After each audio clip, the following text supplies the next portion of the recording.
Welcome to this presentation about PBIS in the Fullerton School District for the 2017-2018 school year.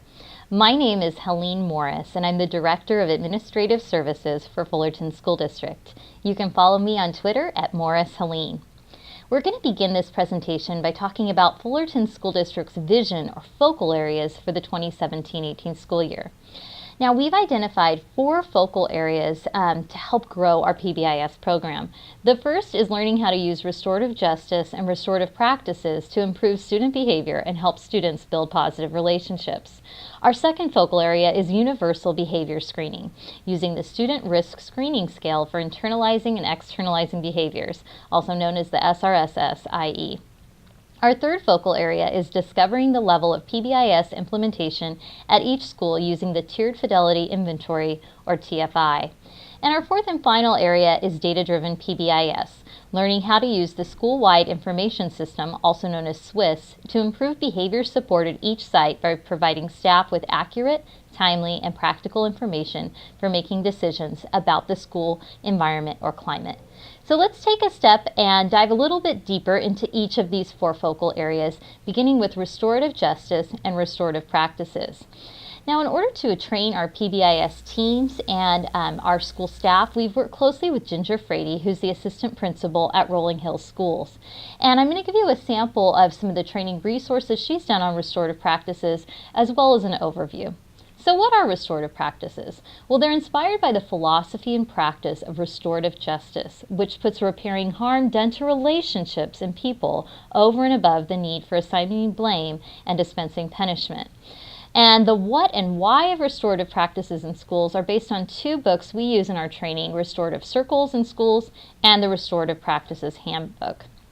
Now, when talking about restorative practices, you might hear the term the school-to-prison pipeline, and that's a metaphor used to describe the increasing patterns of contact students have with the juvenile and adult criminal systems as a result of zero-tolerance practices in schools. So zero tolerance might be moving a student directly to suspension or expulsion, in which case the student might drop out and end up in prison, or drop out and go into a juvenile detention system, and then this would be an ongoing cycle. Now, Education Code 48900.5 states, suspension shall be imposed only when other means of correction fail to bring about proper conduct. And other means of correction include, but are not limited to, the following. The first is participation in a restorative justice program, and the second is PBIS, or a positive behavior support approach with tiered interventions that occur during the school day on campus. So restorative practices are essentially a framework for building community and for responding to challenging behavior through authentic dialogue, coming to understanding, and making things right. And in a restorative practice program, here are some of the main things you're going to see. You're going to see that it addresses and discusses the needs of the school community. It helps build relationships between educators and students. Restorative practices also reduce, prevent, and improve harmful behavior. They repair harm and restore positive relationships, and they also help resolve conflict and hold individuals and groups accountable. Now, at the core of restorative practices, we know that human beings are happier, more productive, and more likely to make positive changes in their behavior when those in positions of authority do things with them rather than to them or for them. So what's the paradigm shift you're going to see with restorative practices? Rather than the adversarial, what rule was broken, the restorative question is who was harmed. Rather than asking who's to blame, restorative practices look at what harm resulted. Rather than thinking about what punishment does the offender deserve, we look at what needs to be done to make things right. Again, it's about repairing relationships. So that cycle of restorative circles you're going to see as one of our core beliefs in restorative practices, using those restorative circles. And in those circles, students get acquainted, they build relationships, they address issues, and they take action. So our PBIS teams have had trainings in restorative practices. We kicked off our year on August 28th with a training, and you can see our PBIS teams and administrators engaged in restorative circles, and just another kind of shot of our training.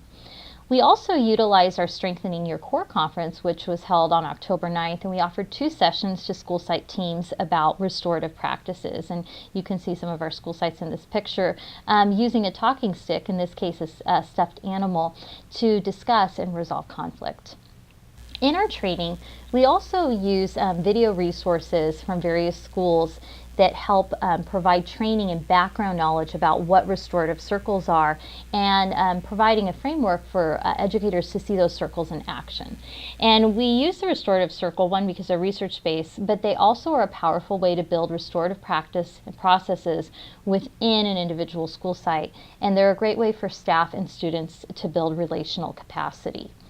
Now, restorative practices follow the MTSS, or multi-tiered support system framework. That means it's a tiered support for students. So kind of if you're looking at this triangle or pyramid right here, at the very bottom you see that restorative practices are about building community and relationships. So at that tier for all students, you're going to see community building circles, effective questions, and effective statements. And then as we move up the pyramid, we see maintaining relationships, impromptu conferences, circles for problem solving and conflict resolution. And finally, at the very top tier, repair, harm, and restore relationships, which might mean a formal restorative conference. So that's kind of an overview of the tiers, but let's take a look at them a little bit deeper. So tier 1 for those restorative circles means that everybody participates. It's a school-wide approach. It's for 100% of students. So what might that look like in a school? You might see classroom morning meetings, staff meetings where staff are actually engaged in restorative circles. Simple disagreements among students, playground, quad, classrooms, students are engaged in the circles. They're informal and quick, and they're a consistent format with school-wide language, and especially the language of how students apologize to one another. Now our next tier is tier 2, and that's only needed by some of the students. It gets a little more intensive as we work our way up the pyramid. So by some, perhaps 15%. So what might that look like? So that would be specialized classroom meetings regarding specific issues. It could be smaller circles with affected individuals, disagreements among groups of friends. It might even be some students that have ongoing conflict using those circles. It could be specifically designed focus groups like student leadership or ASB. And these circles do not have to necessarily be problem-based action. And then tier 3, those are our circles for our neediest or most intensive students. So that's a few. So that might be 5% or less. And that's for specific incidents that involve administrative action. Might be an incident of fighting, bullying, cyberbullying, related aggression, staff and student disagreements. These circles could involve parents, maybe both sets, could involve the teacher and other staff members, district staff if circumstances deem it. And then we'll be seeing those critical questions. What harm has been caused? What needs to happen to make things right? So when we kind of look at that school-to-prison pipeline, we're going to show you kind of a tale of 2 schools. So let's say there's a student, Carlos, and he had a heated argument with his parents before leaving for the school, and he's running late. Let's see the difference that restorative policies and practices can make. So if you look over at the red, the zero-tolerance education system, in this system, Carlos is greeted by metal detectors and a police search. He's scolded by his teacher in front of the class. He talks back to his teacher, gets a detention. The police officer might detain and arrest the students involved in the fight. And then finally, Carlos could head to the juvenile system and face suspension. In a restorative practice education system, the other side on the green, we see that teachers and administrators welcome Carlos to school. If his teacher needs to talk to him, she waits until after class to speak to Carlos and sets up a meeting with his counselor. We might have student peer mediators that support staff that intervene, and students would sit down together and de-escalate the situation. And then Carlos and the other students agree to help clean the cafeteria during a free period. Carlos meets with his counselor and parents after school to help resolve the conflict at home. So that's the difference, and that's the aim of what we're going towards. So again, to just kind of overview, restorative circles in schools can be related to course content. They can be interpersonal. They can help people take responsibility. They allow quiet voices to be heard, because sometimes we have students that don't want to speak up. Sometimes those are the students crying out the most to be heard. Circles allow leaders to emerge. Some will say, I don't know, or can I have a pass? In our circles, we want to make sure our students have opportunity to respond. The shape of a circle is important. We do use a circle because that's very inclusive. Students need to model appropriate participation. Circles can help people explore issues on a deeper level. They allow people to learn about each other and build relationships. Again, that's really core. Our students building those relationships, particularly positive relationships with staff and adults, and they encourage problem solving. So that's an overview of restorative circles and some of the training that we've provided to our staff and ongoing training, as restorative practices are one of our primary focal areas this year with PBIS. Our second focal area is the Student Risk Screening Scale, or the SRSS-IE. So why? Why are we doing universal screening? Well, one of the reasons why is it supports our Local Control Accountability Plan, or LCAP. Goal number 3 of our LCAP is all district departments and school sites will provide a safe and secure environment for all staff and students. And if we delve into that goal a little bit deeper, we see that Action 4 is counseling support. And this year we've budgeted an additional $200,000 to support counseling. So how do we know who needs that counseling support? Well, that's really where the power of universal screener comes in. A universal screener for behavior or social emotional needs provides data to support continued LCAP funding of mental health resources. And this data also supports an overall approach to MTSS, which is our multi-tiered system of supports, which is where we address the needs of the whole child, the academic and the social emotional. And for some of us, it's a paradigm shift. Now, we already use universal screening to help determine the academic interventions our students need. Why wouldn't we do the same to identify students needing greater behavioral or social emotional supports? And some of the supports we already have in place for our mental health resources, all of our schools have PBIS teams that analyze data and develop behavior support plans. We have a roundtable and sit meeting process in place. Many of our Title I schools have a social services assistant that acts as a liaison between the school site and the family or parent community. We have mental health therapists at every site for special education and general education. Through our St. Jude grant, we have a Master of Social Work, or MSW, interns at 4 Title I schools. And in our Child Welfare and Attendance Department, which is my department, we have a social services assistant, which is funded by the St. Jude grant. And that assistant is Elizabeth Alva, and she works with families to provide referrals to outside counseling resources. And I put her contact information there, and we just encourage any kind of referrals. Anybody within our school community can reach out to her, Elizabeth_Alva at myfsd.org. Now, for the screener, this is a very simple screener, and it takes a teacher anywhere from 20 minutes to 40 minutes to screen his or her entire class. And we screen for 7 externalizing behaviors: steal, lie, cheat, sneak, behavior problem, peer rejection, low academic achievement, negative attitude, and 5 internalizing behaviors: emotionally flat, shy, withdrawn, sad, depressed, anxious, or lonely. Again, this is a research-based screener that's had quite a lot of success, and this is something recommended by our county to use with students to collect that baseline data for our PBIS programs.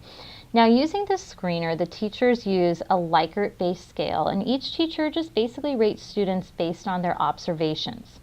0, I never see this behavior; 1, occasionally; 2, sometimes; 3, frequently. And we've been able to put this screener into Illuminate, and we can use cut points then based on the screener to identify students who are low risk, moderate risk, or high risk. And then those high risk students, and in some cases our moderate risk students, we compare them to the counseling resources that we have supporting our LCAP. I encourage anybody watching this video to take a step further and go onto YouTube, and there's a great video about the SRSS-IE, and it's by Kathleen Lane. She's a professor at the Kansas University Department of Special Education. She really shows how this research-based screener over time helps improve student behaviors in schools, because the students who have those needs are getting their needs met. And it's a 16-minute video. So anyway, for our teaching staff, we basically gave them a protocol so that they know how to screen, a 1-page direction sheet. We established a screening window and just protocols like screening one student at a time. I also made us illuminate screencasts, and that walks them through those steps, step by step. So we really want to make sure, as we're doing universal screening, and we're doing it in the fall and then again in the spring, so we can compare our data and see growth and improvement. But we really want to make sure our teachers are supported through that process. Okay, and now that takes us to our third PBIS focal area, which is the Tiered Fidelity Inventory, or the TFI.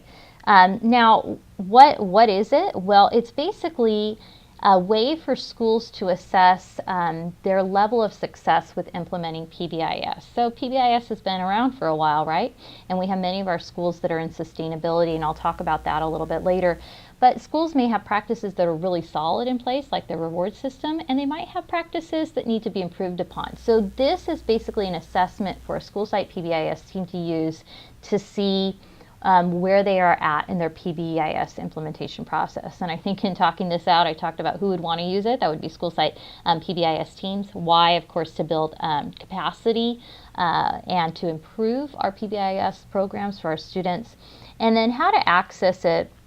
PBIS has a apps website, and they have a video series that talks about how to administer it, the importance of administering it, and then we work with Orange County Department of Ed, and we have a contract with them so that we can help our PBIS teams log on, take this assessment, look at their data, and eventually see their growth over time. So that's, again, one of our goals for this year, is just making sure we know where we are at with each school site in terms of our PBIS implementation. And our fourth focal area is our SWIS system, or school-wide intervention system. So our PBIS teams meet every month. Some teams meet once a month, or every week, or a couple times a month. And with SWIS, what they can do is they can use that as a team for decision making. So when a student is referred to the office, the administrator or designated person on staff can log the office discipline referral in the SWIS system. And what that allows, it allows us to disaggregate office discipline referral data, which means we can see are fourth graders being referred to the office more so than other grade, or at what time are students being referred to the office, or are there certain kids being referred to the office, like individual students? Or are there certain teachers writing more referrals than others? And based on this data, we can make decisions that improve the school community. So for example, say the PBIS team was looking at the data, they might find, at 12 o'clock every Tuesday and Thursday, third graders are getting an increased amount of office discipline referrals. Why might that be? Well, maybe PE is taking place that day and more students are coming up to the office because the supervisor is circulating and vision is obscured by the PE program. So little things like that, but that data in SWIS is really great, and PBIS teams look at that. And then another resource we always refer our teams to is pbisworld.com, and looking at students' behavior needs, it really helps us create plans to help support each student's individual behaviors.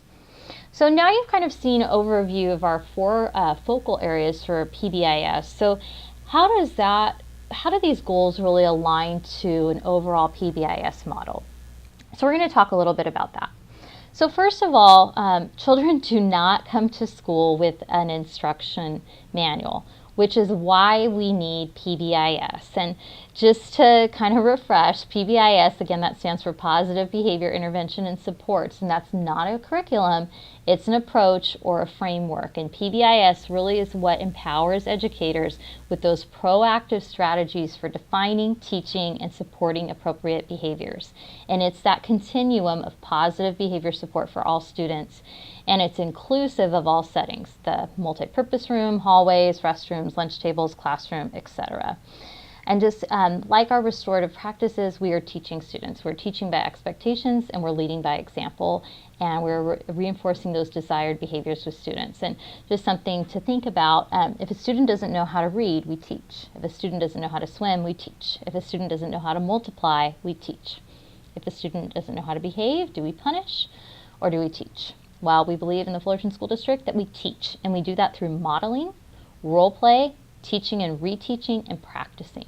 We teach students exactly what the expectations look like in classroom and common areas so they can be successful. And just like MTSS, just like restorative practices and restorative circles, PBIS is a tiered approach. So if you see the pyramid right here, that green section is that universal tiers. So that's primary prevention. It's school-wide, classroom-wide. It's a system for all students, all staff, and in all settings on campus. So inside the classroom, and then those common areas like the lunch tables, the bathrooms, etc. Tier 2 is that targeted level for about 15% of students, so systems for targeted or group-based interventions for students needing additional support beyond the universal or Tier 2 system. And then Tier 3 are those individualized, really intensive supports for students who might need more academic, social, or mental health services. And at all of our schools, they've defined what their core values are. Here's an example from Valencia Park. Their core values are to be safe, be responsible, be respectful, and be ready to learn. And then school staff, they teach that to students.